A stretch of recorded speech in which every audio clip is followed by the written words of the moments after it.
यार चले। तो आगे चलते हैं। अब प्रेरणा के सिद्धांत। बहुत ही महान वैज्ञानिक मैकडूगल ने मनुष्यों के लिए 14 मूल प्रवृत्ति और 14 संवेग का वर्णन किया है। 14 मूल प्रवृत्ति है तो 14 मूल संवेग भी होंगे इसके। अब इन परीक्षा में पूछा जाता है, यूपी टेट में तो पहले बार हमने देखा है, परीक्षाओं में बहुत बार बहुत आराम से पूछ लेता है कि अब प्रेरणा के सिद्धांत किसने दिया, या मैकडूगल ने कितने मूल प्रवृत्ति बताई, या मूल प्रवृत्ति 14 है तो संवेग की संख्या कितनी है। हमने देखा है कि मैकडूगल ने कितने मूल प्रवृत्ति बताई, ये बिल्कुल प्रश्न एकदम एग्जैक्ट एज इट इज पूछा गया है परीक्षा में। तो इसमें देखना अब इस तरीके से नहीं पूछा जाएगा। अब इनके 14 मूल प्रवृत्तियों को हम लोग देखेंगे। अब ये एसोसिएटेड इमोशंस है, यानी कि संवेग है। अगर मान लीजिए हमें संवेग में क्रोध उत्पन्न हो जाए, क्रोध आए, गुस्सा आ जाए, हाँ गुस्सा आ जाए अगर हमको, तो हम कौन सी मूल प्रवृत्ति जन्म लेगी। अगर बहुत ज्यादा गुस्सा किसी के ऊपर आ जाता है तो उसको फोड़ देने की मनोप्रवृत्ति आए, मूल प्रवृत्ति आएगी नहीं, इसको मार दें, युद्ध कर लें, इसको थप्पड़ लगा दें 4। तो क्रोध आएगा तो क्या होगा, मूल प्रवृत्ति उत्साह होगा। ये होता कब है? गुस्सा कभी भी आ सकता है, किसी के ऊपर भी है। जैसे मान लीजिए कहीं फ्रस्ट्रेट हो गए, किसी ने आपकी गाड़ी लड़ा दिया, किसी ने आपकी कोई वस्तु चोरी कर ली, तो गुस्सा आएगा, तो गुस्सा आएगा तो क्या आएगा, उत्साह होगी।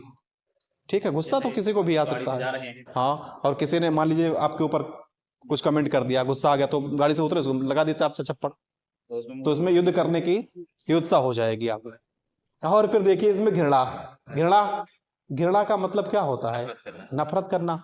यहाँ लोग घृणा भी कहते हैं अपनी भाषा में, हाँ, कि बहुत ज्यादा हमको घृणा हो रहा है। तो अगर आप मान लीजिए घृणा है, मान लीजिए कोई लड़का है किसी से प्रेम करता है, उसको अब घृणा हो गया, तो मूल प्रवृत्ति क्या आएगी, निवृत्ति कर देगा, उसको छोड़ देगा, रिपल्जन कर देगा, छोड़ देगा, कहीं हटाओ जाने दो। ऐसा होता है नहीं होता सर, घृणा हो जाए। या कोई आपके पास टीचर ही आए, बार बार कहने से ना सुन रहा हो काम है, तो एक दिन उसकी घृणा होगी, तो फिर क्या करेंगे, फोन करना बंद, तो उसको, हाँ, तो ये घृणा होगी तो क्या होगा, वो व्यक्ति उसको छोड़ देगा, निवृत्ति होगी।